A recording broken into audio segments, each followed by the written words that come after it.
Debemos recordar que en esta serie de videos estamos reflexionando sobre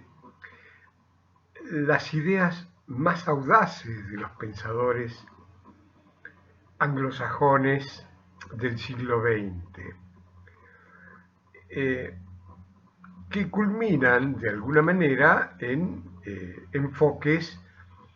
del fin del trabajo y del fin del dinero, cosa que no es muy aceptable en primera instancia por ninguna mente que está condicionada por la cultura materialista occidental. Pero con esta prevención podemos seguir reflexionando sobre los mecanismos de la destrucción de la civilización occidental. La lucha por la supervivencia empresaria en las actuales condiciones de competitividad extrema y de desaparición de las regulaciones laborales han generado particularmente en América la adopción de políticas internas de reorganización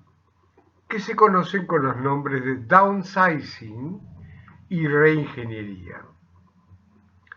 Ambas soluciones, entre comillas, consistieron en la transferencia del peso de la crisis al eslabón más débil de la cadena productiva, los trabajadores. La brusca desaparición de fuentes de trabajo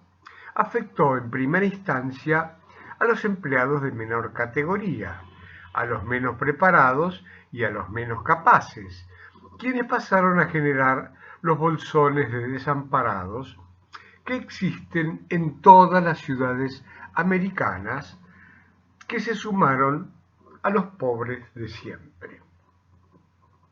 La paulatina privatización y desregulación de la economía desarticuló la capacidad financiera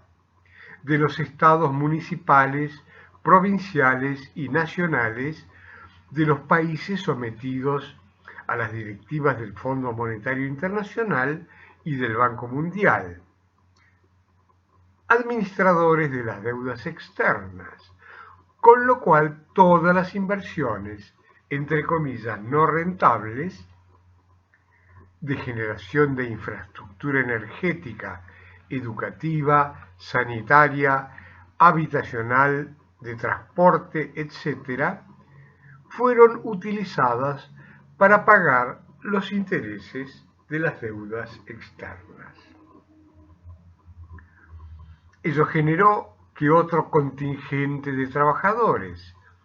esta vez más calificados y hábiles,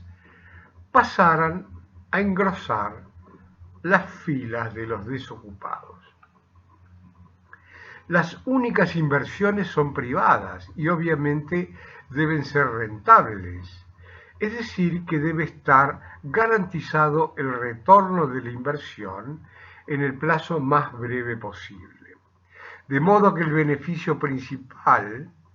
es para el dueño del capital, con lo cual los flujos de inversiones que manejan los funcionarios encargados de las secretarías de industria como indicadores de crecimiento económico del país son solo mecanismos de aspiración de la riqueza, porque los beneficios son para el capital. El resto, si queda algo, son beneficios marginales que probablemente constituyen el flujo oculto de la corrupción administrativa. Las condiciones de desregulación laboral crean situaciones en las que las remuneraciones son monstruosamente desequilibradas. Hay personas que ganan millones por mes y se ufanan de ello en la televisión, mientras existen empleos de profesionales de la educación, por ejemplo, que exigen la misma dedicación y que no llegan a los 100 pesos por mes, mientras ambos sobrenadan en el mar de los jubilados, subempleados y desempleados, que a fines del segundo milenio superan el 50% de la población.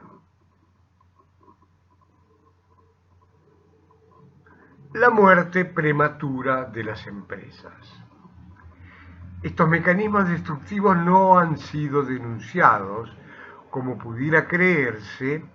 por los responsables sindicales ni por los políticos opositores, sometidos ambos al poder plutócrata, sino por un notable dirigente de la Royal Dutch Shell, llamado Arie de Geus, quien con la colaboración de Peter Senge y la publicación de la Harvard University Press, lanzó un libro llamado La empresa viviente, cuyo resumen de hechos y de ideas es revelador de las causas y consecuencias de esta eclosión planetaria de egoísmo materialista. Un estudio realizado por la Shell concluye que se está produciendo la muerte prematura de empresas ubicadas entre las 500 mejores de la revista Fortune. Se atribuye esta muerte prematura a la falta de capacitación y al exceso del poder financiero de la sociedad, que opera con objetivos diferentes a los empresarios. Define a la empresa viviente como a una persona, un ámbito donde se relacionan distintos individuos y que debe perdurar en el tiempo. Nadie sabe, afirma este libro, la magnitud del daño que le ocasiona a la sociedad la muerte prematura de una empresa.